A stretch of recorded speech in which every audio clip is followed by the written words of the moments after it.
আজি ভাবিলোঁ পকা মিঠৈ বনাওঁ আৰু পকা মিঠৈ বনাবলৈ লওঁতে এটা ঘটিলে ইণ্টাৰেষ্টিং ঘটনা আৰু সেই ঘটনাটোনো কি ভিডিঅ'টো লাষ্টলৈ চালে গম পাব। এয়া গুড় পগাই লৈছোঁ পকা মিঠৈৰ কাৰণে। তাত মই এচামুচ ঘিউ দিছোঁ। তাৰপিছতে এয়া আটা ভাজি থৈছিলোঁ গম দি পেলাই।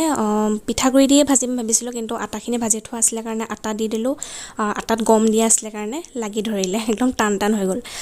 সেইখিনি বাৰু পিছত গম পাব। এয়া গুড়খিনি পগাই হোৱাৰ পিছতে আটা গুড়িখিনি দি ল'লোঁ। তাৰপিছতে ভালদৰে মিক্স কৰি লৈ এতিয়া লাডু বনাবলৈ বুলি ল'লোঁ। আৰু গম দিয়াৰ কাৰণে মানে ইমান সোনকালে মানে লাডুটো শুকাই গৈছে নহয়, বনাবলৈ মানে বিৰাট দিগদাৰ হৈছিল। দেখিছেনে ভালদৰে মানে গোল গোল কৰিবই পৰা নাই। এনেকৈ দুটামান বনালোঁ, তাৰপিছত একদম মস্ত টান হৈ থাকিলে। তাৰপৰা উপায় নাপায় কি কৰিম আৰু মায়ে মই দুইজনীয়ে ভাবিলোঁ পাতি লৈ পেলাই পানী অকণ মিক্স কৰি পেলাই এয়া লাডুকেইটা বনাই ল'লোঁ। অকণমান এতিয়া এনেদৰে কৰি লৈছোঁ, লাডু বান্ধি লৈছোঁ। তাৰপিছতে এনেকৈ মই পিছত এনেকৈ গোল গোল কৰি দিলোঁ। এয়া দেখিছেনে এটা লাডু হৈ গ'ল। আটা, পিঠাগুড়ি, পানী এই তিনিওটা দিয়াৰ পিছতো টেষ্টটোত কিন্তু ডিফাৰেঞ্চ হোৱা নাই দেই, একেই আছে টেষ্টি, বৰঞ্চ বেছি টেষ্টিহে হৈছে। আকৌ এটা নতুন ভিডিঅ'ত লগ পাম দেই।